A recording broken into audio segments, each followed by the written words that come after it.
Welcome for this live nano talk today. So I'm Christian Malhave. I'm from the Technical University of Denmark. Jim DeYoreo will give us a talk on how to investigate crystallization pathways by liquid phase TEM. And it's truly a pleasure to have him here to give us his insights in this field.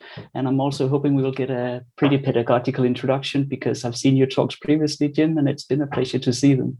Jim, it's a pleasure having you here again. I'm really looking forward to this. I mean, so many studies are doing nucleation and growth studies in liquid phase TEM. So getting an overview of the complexity of this, and especially all the new knowledge coming into how things don't always follow the standard models of nucleation and growth would be really nice to get for everyone. Jim, I'll simply turn off sharing now and leave it all to you. Okay, thank you very much, Christian. It's really a great pleasure to be able to give this talk, and I'm especially grateful to the audience for showing up to listen to what I have to tell you about investigating crystallization pathways by liquid phase TEM. Crystallization is a pervasive phenomenon, both in our lives and in the world around us. We often think of crystal growth as being a way of making materials for technological applications, like in this case, the growth of a large silicon boule for making the microelectronics that are giving me the opportunity to talk to you today. If you may not know it, but almost every pharmaceutical ever made is a crystalline compound. In fact, it's the polymorph of the particular crystal is critical. Crystallization also happens in the natural world, both in the hard parts of organisms. This is an exoskeleton of a single cell phytoplankton, but also in the soft parts. And here's an example of a two-dimensional crystal of proteins that makes up the outer membrane of archaea and many bacteria. And of course, crystallization is a key phenomenon in the environment. It is responsible for the formation of ice, which has a large impact on the Earth's albedo and therefore the climate that allows us to exist on this planet. The interaction between Earth and biota over time has changed our climate. We have an oxygen atmosphere because of the interaction of bacteria with minerals such as iron oxides, and these are iron oxides produced by bacteria in acidic mine drainage. Crystals come in all sizes, from nanoparticles, which of course give us the wonderful colors of quantum dots, to these giant gypsum crystals in a cave in Mexico. And in fact, my background is from this cave, and if I get out of the way, you can see me there in the background trying to put an AFM, a portable AFM, on top of one of these crystals to understand how a crystal of this size can be faceted.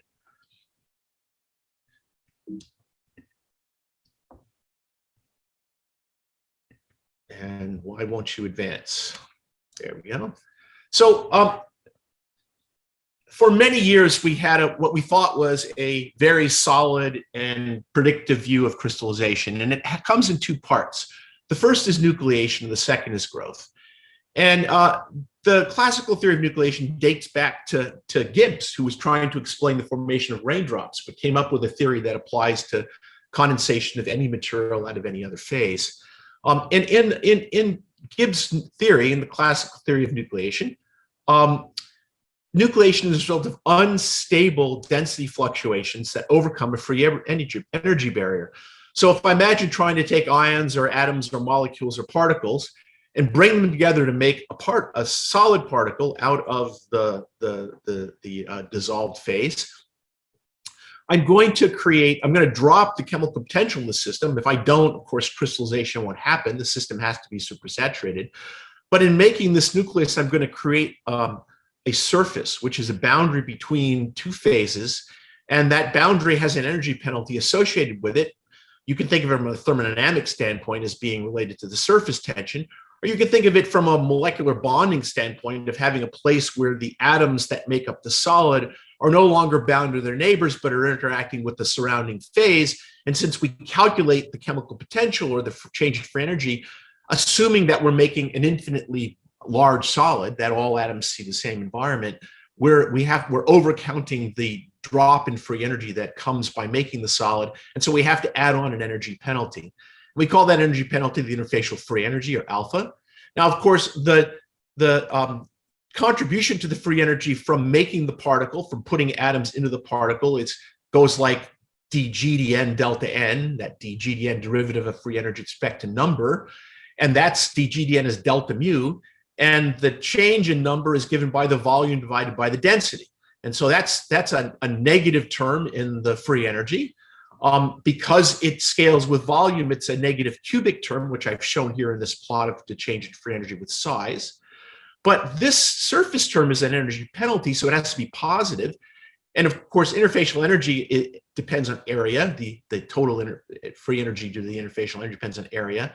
And so it goes like A times alpha. That means it's quadratic in size and positive.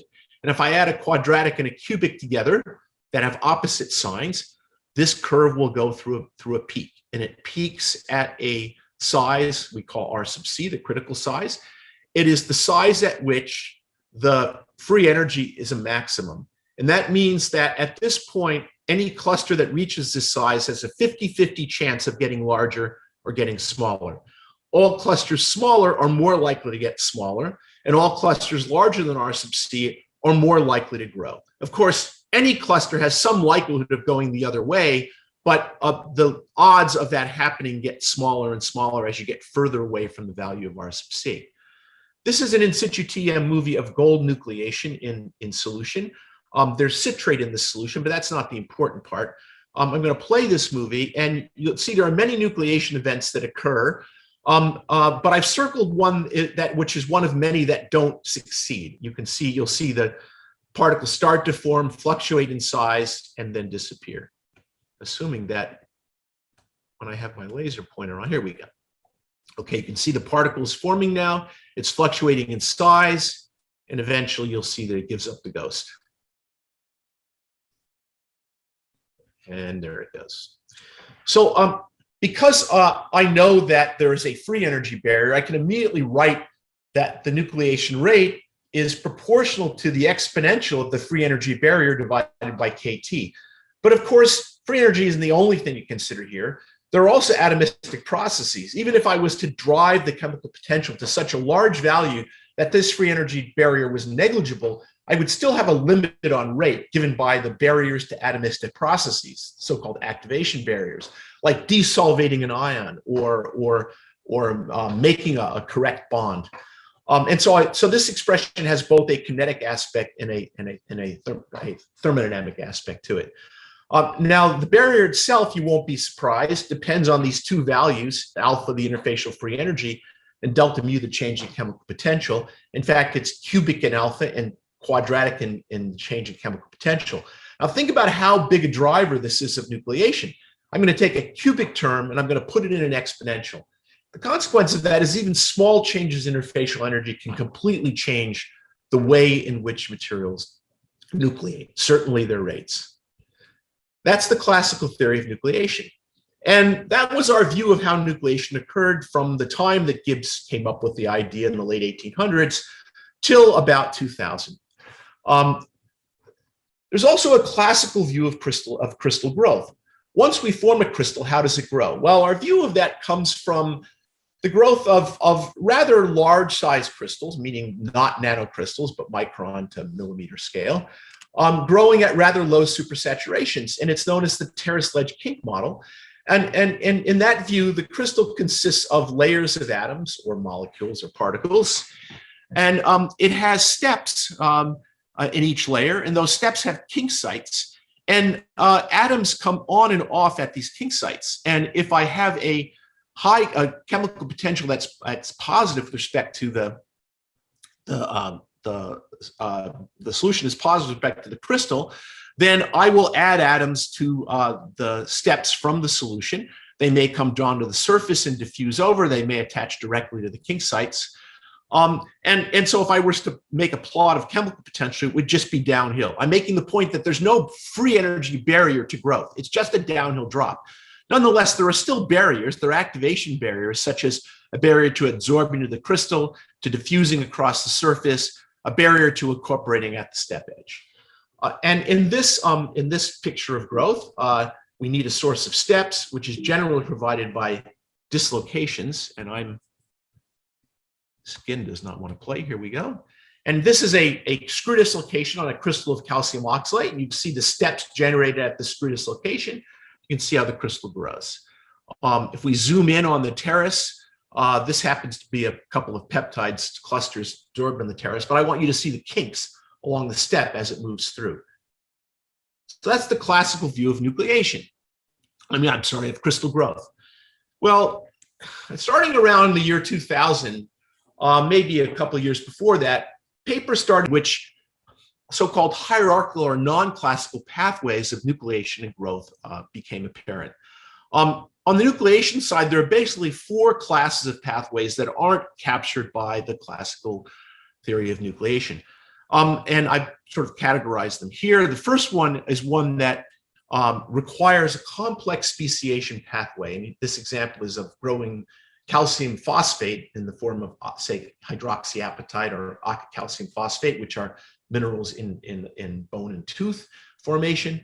But it turns out that the way this first crystal appears is by a set of calcium phosphate complexes that are minority species in the solution. They only make about 7% of the calcium, and they condense into this polymeric assembly. And then through a chemical reaction of adding calcium and losing protons, they become amorphous particles that undergo further chemical reaction to become the first crystal. And those chemical reaction pathways aren't anywhere in the classical theory. The second one is one where there's a special size in the system. And this is an example in the indium phosphide system where we have indium and phosphorus precursors. And in the end, we're going to make quantum dots. They're stabilized by ligands on the surface, but they're different sizes and they have, slightly different shapes, different facet sizes. But it turns out that in this system, there's a certain size, a so-called magic size, where the clusters have a specific atomic arrangement with a specific number of ligands on the surface. And it apparently is a relatively stable well in the free energy landscape. And so these appear first, and then these appear next. And the in-between states are never detected because they have very low stability relative to these other states. The third example is one where even the solution itself is non-classical. That is, it doesn't contain just monomers and maybe some dimers and a little few trimers, and clusters are very rare, but rather the solution is mostly made up of large oligomeric clusters, so-called prenucleation clusters.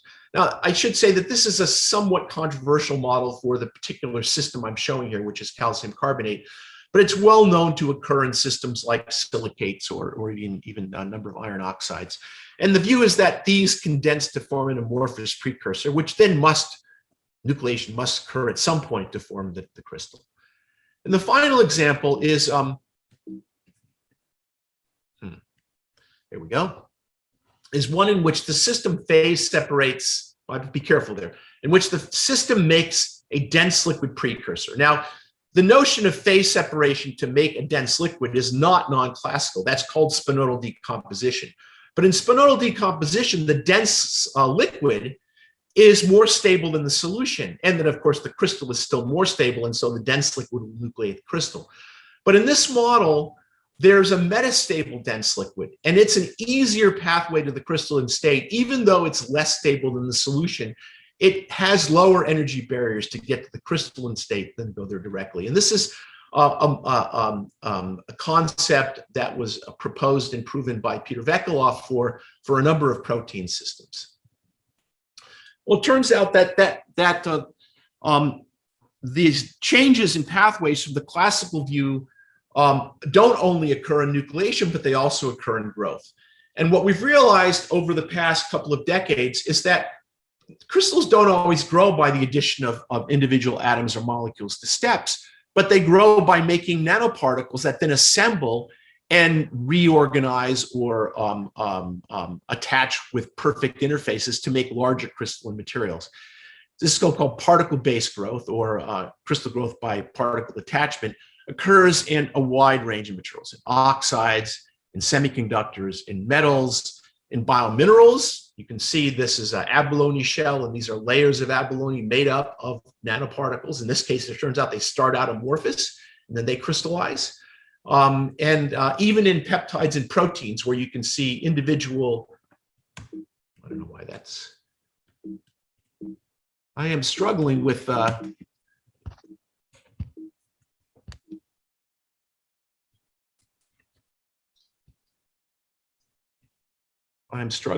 the transitions on this show, and I don't know why. Individual nuclei diffuse across the surface and find their neighbors and attach to form larger and larger 2D domains but you can see that the interfaces are coherent. I want to highlight this particular example of an iron oxide from Lee Penn's group, in which you can see that the particles are already organized into chains and they haven't yet attached to one another. And so it's clear that there are forces that pull these particles together, and in many cases even orient them.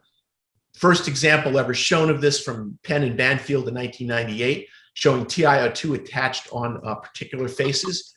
This style of growth, in which crystals attach on like faces with crystallographic alignment, shown here and here and here, and even in these cases, that's known as oriented attachment. And that's a case that I'm going to talk about in detail today.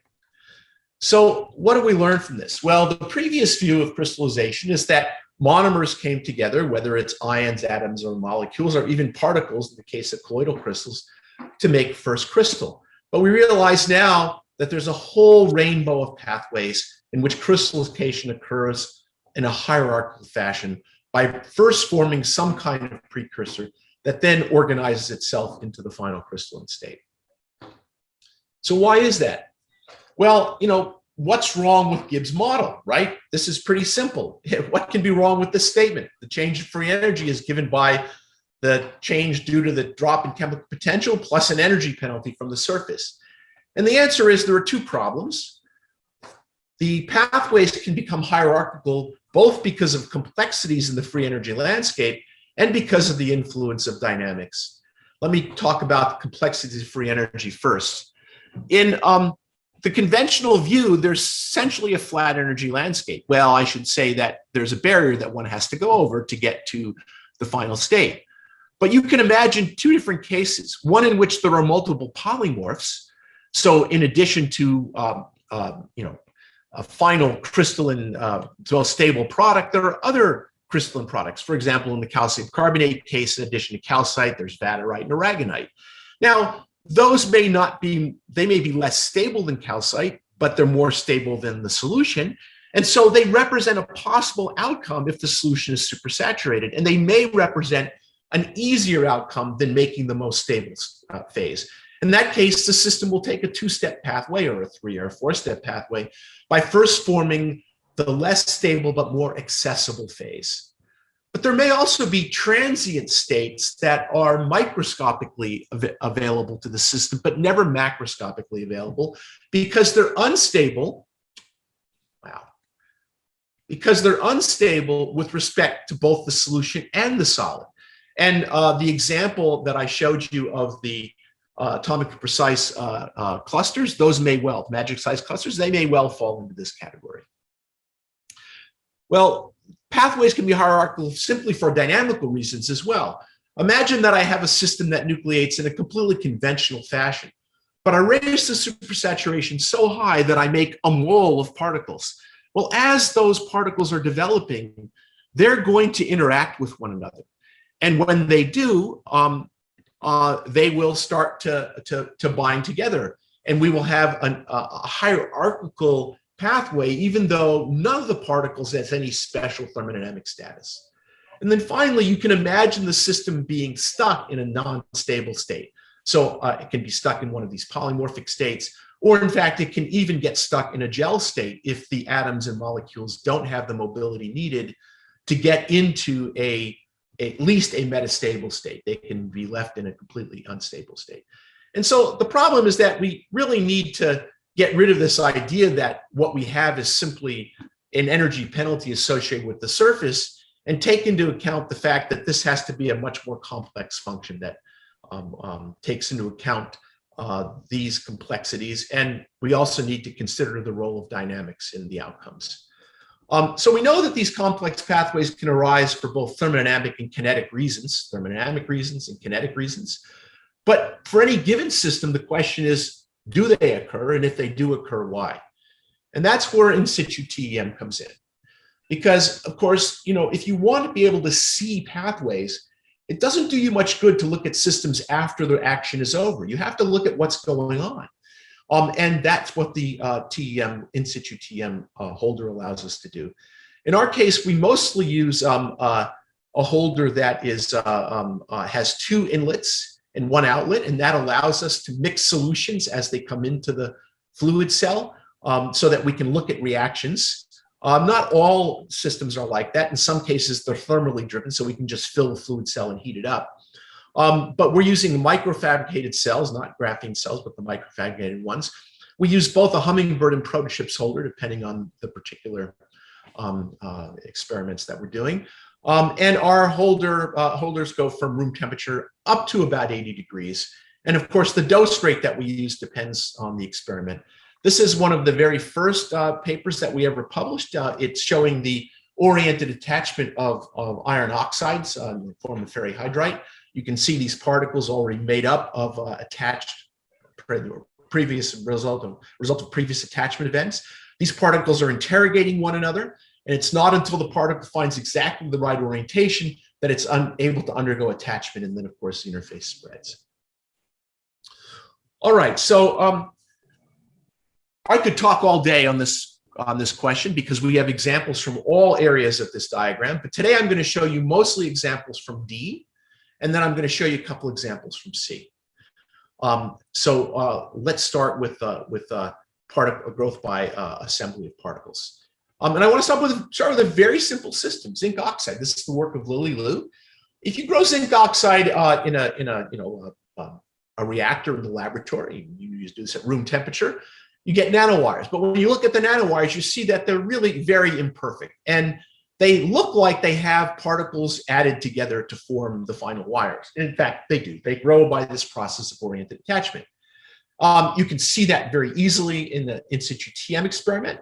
Put zinc oxide nanoparticles, in this case it's in methanol, and let the system go. And you'll see the particles diffuse around, find one another, and attach. Okay, what can we learn about this? Since we're watching the dynamics, that means we're watching the particles respond to potentials and gradients in potential, forces, energy, interaction energies. And so one thing we can do is simply analyze the distribution of particles. And in an equilibrium state, that would tell us what the radial distribution function is. And from that, we can get out essentially a potential of mean force, the interaction potential between particles. So we did that.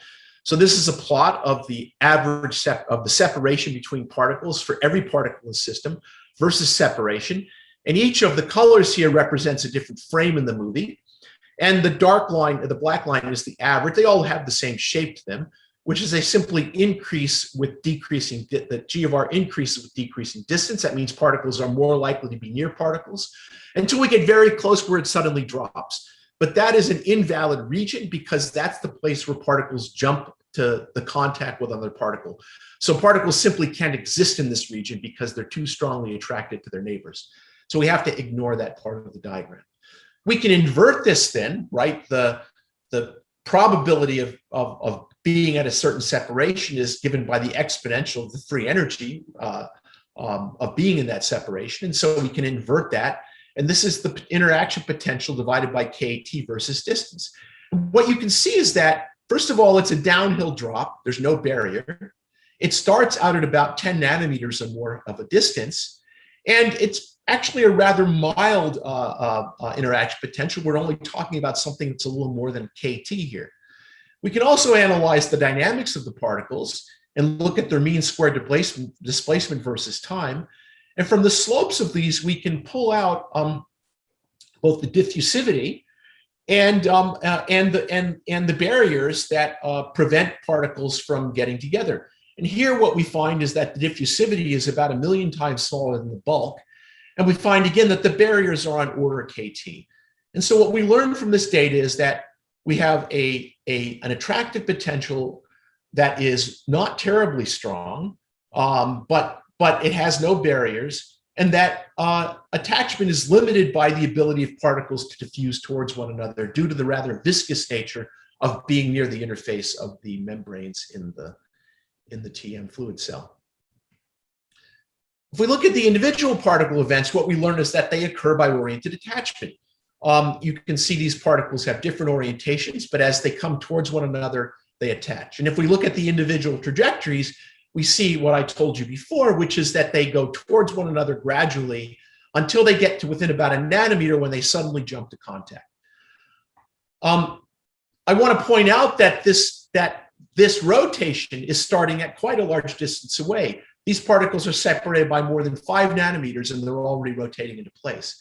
And I also want to point out that in many instances, if you look at the outline of the particles as they get near one another, there's the blue one and then the brown one, you can see that a neck forms between the particles, which is quite surprising because the system is at chemical equilibrium, and that implies that something is different in this interfacial region, that we're able to grow material even though the bulk solution is at saturation.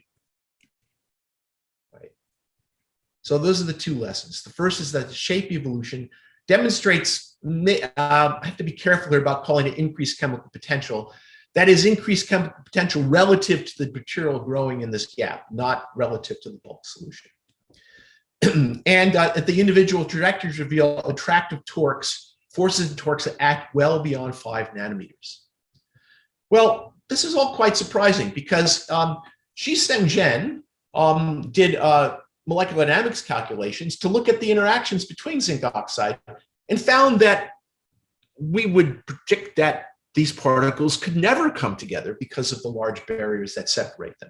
So these are zinc oxide coming together on the O1 face as observed in our experiments. And what we see is a potential of mean force versus distance that has minima and maxima, barriers and minima. And then finally, this minimum is at a single water layer of separation. This one is at 2 water layers. This one is at 3. You can see the depth of the minima depends on the relative orientation of the particle to the surface. So when we have perfect alignment at 120 degrees or at 60 degrees, then we have the deepest minima. And when we're off alignment, we have essentially no minimum at this point. They're repulsive. But the problem here is that even if we look at the barrier separating the minimum with 3 waters from the minimum with 2 waters, it's about 0.1 EVs per nanometer squared. And that means that for 5 nanometer particle diameters, this barrier is of order 70 KT. And so we wouldn't even think that particles could get to one another. Moreover, you can see that these potentials die out at about a nanometer. This is 11 angstroms here. And we know from our experiments that these particles see one another from quite a greater distance away, a factor of 5 or 10 larger than we would predict from molecular simulations. So first of all, how do we get over the barrier? Are there density fluctuations that allow these barriers to disappear periodically or randomly and temporarily so that particles near one another can approach one another? What about the role of the ions in solution? How do ion correlation forces change all of this? And this is zinc oxide, and it turns out zinc oxide has a permanent electric dipole. How does that impact the ability to go over these barriers? So we looked at that, and the answer, the short answer is it's all due to dipoles. So it turns out that zinc oxide, because it's zinc terminated in one face and oxygen on the other along the O1 direction, has a net dipole of about 670 dBi. And this is for particles with a radius of about 2.2 nanometer, which is close to our experiments.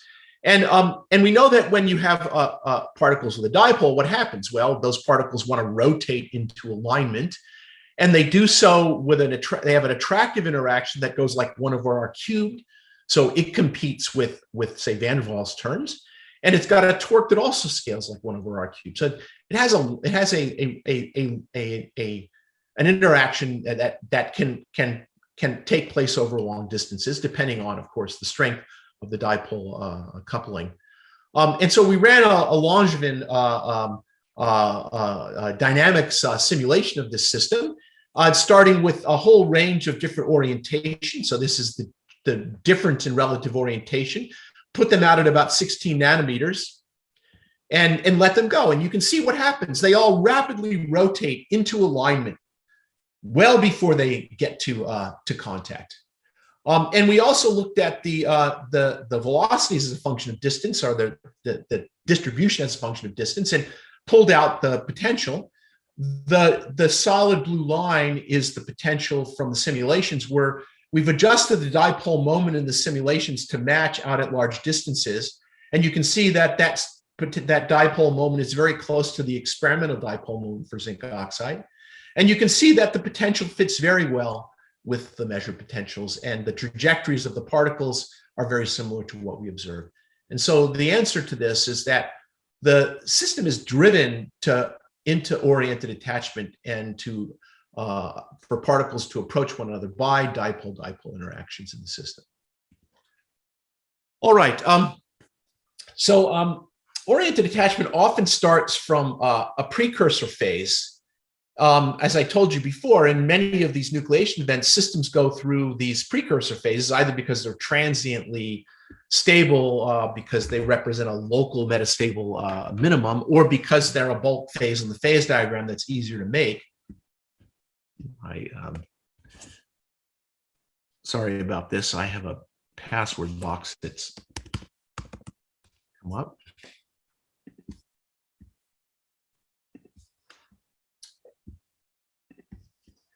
And so here are a couple examples. This is a hematite, which is an iron oxide, Fe2O3, forming from actinic nanorods. And it turns out that these things are not organized, not oriented perfectly when they assemble. But by the end, after this is all done, you have beautiful, perfect single crystals of hematite, but they all have the same shape. Here's an example of copper oxide, which all forms these discoid particles. And here's an example of TiO2. And there are a number of questions that arise from this. What's the relationship between the precursor phase and the final mesocrystal phase? Why are these shapes all self-similar? If we had random nucleation and aggregation, we'd expect fractal shapes with a power law distribution of sizes. What's the role of ligands? In almost all nanoparticle systems, you have ligands involved. And in many of these examples where we look at OA systems, we find the assemblies, but we never find any primary particles. And the question is, where are all the primary particles that make up these mesocrystals? So I want to tell you about work that Guomin Zhu did on hematite. Hematite, Fe2O3, will form mesocrystals of particles when grown from a ferrihydrite precursor in the presence of sodium oxalate. So if you put in iron chloride and sodium hydroxide in solution, the first thing that will form is ferrihydrite, FeOOH. And if you do this without sodium oxalate, eventually at 80 degrees, it will convert to hematite, nice rhombohedral hematite particles. If you do the same experiment with sodium oxalate in the system, you get a very different outcome, which is that we get these spindles made up of individual particles, and this is hematite, and all of these particles are co-aligned with the long axis of the spindle along the O1 direction. Moreover, if we take these seeds and we throw them back into a batch of this ferrihydrite and do the same experiment with oxalate, then we form spindles around the seeds, where the O1 axis of the seed now translates into the spindle. And the aspect ratio of the spindles grown without seeds is exactly the same as the aspect ratio of the material added onto the seeds for the growing spindle on top of the seeds. Moreover, if we do this experiment over time and simply follow from the formation of ferrihydrite to the first hematite particles, those are the dark spots, to a mixture of hematite spindles and ferrihydrite, to finally all hematite spindles, and look at the length versus the width, what we find is that they all have the same aspect ratio, no matter where they are in their growth cycle. And it's a ratio of about 2.4. And they all exhibit a similar dependence of particle size on time and of number of particles on time. And so they go up, and then as it coarsens, the ability to differentiate between particles drops, and so you count fewer particles. Now, question is, how does this happen? And so one of the experiments Guomin did was an ex situ experiment to say, well, let me make ferrihydrite, put it on a grid, put it into a reactor and let it react. note where the hematite is, then put it back into the reactor and do the experiment again, and then go take a close look. And what he found is that when this experiment is done so that the ferrihydride can't move around, that the spindles are all half spindles that point out into the solution and form a boundary with the ferrihydride from which they grow. In other words, the particles on this spindle are not coming from the ferrihydride. They're coming from the surrounding solution, which is quite a surprise. And so in order to understand exactly what how that happens, he performed a set of in situ experiments at 80 degrees using hematite seeds in solutions with ferrihydride and oxalate. And what he found is that there's no nucleation events happening out in solution. But what happens is all new particles form in the region near the existing surface of existing hematite particles, and then they simply attach. You can see that process happening in multiple experiments here. Here are new particles forming here and then attaching, and you can see the swarm of particles around the existing seeds. And if you do that experiment over a long time, where you close the shutter to the beam, open it periodically, close it again, over time you can see the buildup from the seed particle to the spindles. And so the answer is that although ferrihydride is required to make hematite, once the first hematite particles form, the probability of nucleation around the existing hematite particles is much larger than it is elsewhere. And the particles simply nucleate and attach to the surface. And apparently they do so with oriented attachment. So Maria Sushko did classical density functional theory calculations to understand the underlying interactions that drive that. And so her simulations show that oxalate covers these surfaces of hematite at different coverage. And that results in an excess iron concentration that peaks near about a nanometer or so from the interface. It's there even with just the presence of the hematite, but in the presence of oxalate, there's a much greater excess chemical potential. Now, I have to be careful here, is that when we say excess chemical potential, we don't, again, mean relative to bulk hematite. But there is a chemical gradient. The chemistry near the interface is different. And if we go back to the expression for nucleation, it has this exponential in the free energy barrier, and it also depends on the concentration of ions in the solution. Now, this is either at most a quadratic dependence or maybe linear, and small changes in the concentration can't give much of a difference in rate. But if we look at the effect on the barrier, we see that even that in the bulk solution, this barrier is of order 80 kT, and so nucleation is a very rare event. But even small changes in the interfacial free energy in this region, because of its different chemistry, would have a huge effect on nucleation. Even a 5% change would increase the nucleation rate by 8 orders of magnitude. And even a 10% change in the solubility, which would change the supersaturation, would give you an increase in nucleation rates of more than 4 orders of magnitude. Once the particles nucleate, if you look at the force versus distance, there's no barrier to attachment. It's a steep downhill drop, and so the particles attach directly to the seed, and that's how these spindles form. So I believe I've used up my time, so I'm going to skip the story about the two-step nucleation and go directly to my conclusions here. I've explained to you that nucleation and growth happen along a whole variety of pathways that involve species more complex than simple monomers of atoms, molecules, ions, or particles. And I've shown you that the reasons for that are both for energetic reasons having to do with complexities in the free energy landscape, and for dynamic reasons having to do with the dynamics of interactions of particles. And I've shown you 2 examples, one where growth of nanowires or an attachment is driven by dipole forces and zinc oxide system. And a second example where mesocrystal formation is driven by interfacial gradients due to ligands on the surface of nanoparticles that drive nucleation to happen within a couple of nanometers of the surface. And then attractive interactions drive the particles together to form crystals of self-similar form. And with that, I want to thank the people who did the work, in particular for the hematite mesocrystals. Guangming Zhu did the TEM work. Maria Sushko did the classical density functional theory. And Ben Legg was involved in a lot of the analysis. And the zinc oxide work, the TM work was done by Lily Liu, and the image analysis and theory were done by Elias Nikuzi and Jae-Hoon Chun. The example of two-step nucleation I wanted to show you was in the calcium carbonate system. As I mentioned, calcium carbonate has many polymorphs: calcite, aragonite, vaterite, amorphous calcium carbonate, which we call ACC. There are a couple others: monohydrocalcite, ickite, and then, of course, there's the solution. And if we raise the concentration of the solution up to a high enough level so that we're supersaturated with respect to all of these, the question is which of these phases is going to form. Now, it turns out if you want to form calcite, that's a very difficult problem.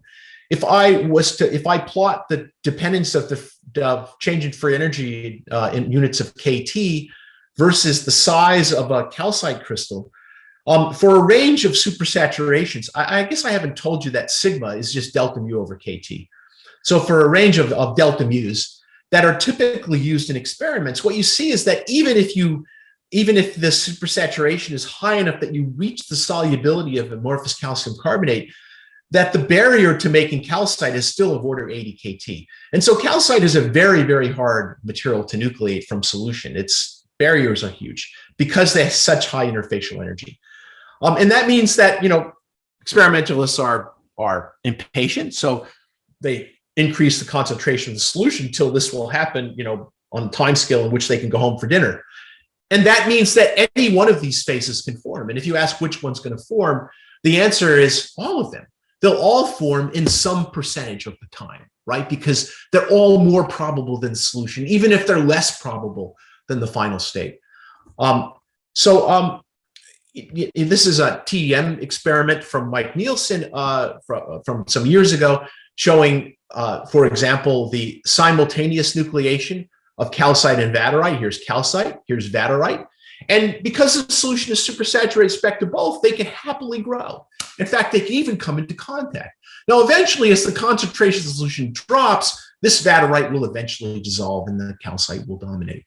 But here's a second example in which the first phase to form is amorphous, and then it directly transitions into a crystalline phase.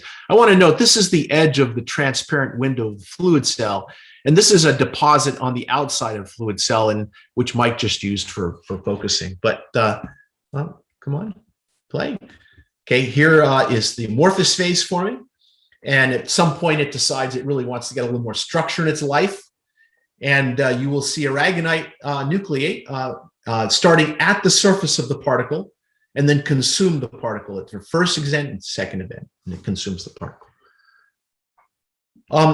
If you drive the supersaturation of the system, well, I should say that what Mike documented for hundreds of experiments is that you can form all of these phases in some fraction of the time, even at similar concentrations.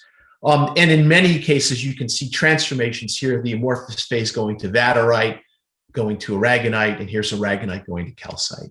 Now, I never saw amorphous phase go to calcite, but maybe if he did experiment 127, that event would have occurred as well. Now, if you drive the concentration of the solution to high enough values, this system will undergo a spinodal decomposition. It forms a dense liquid phase. This is work from a current postdoc, Biao Jin, who's doing beautiful in situ TM work on nucleation and growth. And you can see these dense liquid droplets that form. You can see how they fuse in this beautiful liquid-like behavior. If you look at their growth rate, they follow a typical rate law for a spinodal, which is that a t to the 1/3 growth rate. That is time to the 1/3. And it turns out that if we look at NMR data, I won't try to explain the spectra here. It's not important. What we find is that the dense liquid phase actually starts out as calcium bicarbonate. It's not calcium carbonate. It's a hydrated calcium bicarbonate. And over time, it loses CO2 and H2O and converts to calcium carbonate. So this is one of those cases where the stoichiometry actually evolves over time, not just hydration, but the actual chemistry of the solid. The way in which it transforms is it starts from the outside. It solidifies And because the change, it loses water and CO2, then that means the total mass goes down. But because it's solidifying from the outside, it can't get smaller, and so it becomes hollow. And you can see the cross sections of the particles here as they change with time. If we analyze the NMR data on chemistry and the TDM data on mass density, we find that the dense liquid phase is 1 calcium to 2 bicarbonates to 9 waters. And what that suggests is that what we really have here is simply a spontaneous condensation of the ion pairs in solution and their solvation shells. And maybe it's like colloidal condensation. We get so many solvated calciums and bicarbonates in solution that they simply come together for entropic reasons and make a dense liquid phase composed of the ions and their solvation shells. But this dense liquid phase then loses CO2 and water to form these hollow ACC particles. Sorry for the misspelling here. And then that crystallizes to form the crystalline phase. All right, so now I've told you about the other two parts of this diagram, which is multi-stage nucleation of polymorph-rich systems and the formation of a dense liquid phase as a precursor under extreme conditions that undergoes chemical evolution. So then I will thank Biao and Ying for the TM and NMR work and Mike Nielsen for his TM work. The funding for this work comes from Department of Energy, Basic Energy Sciences. And with that, I want to thank you for your attention.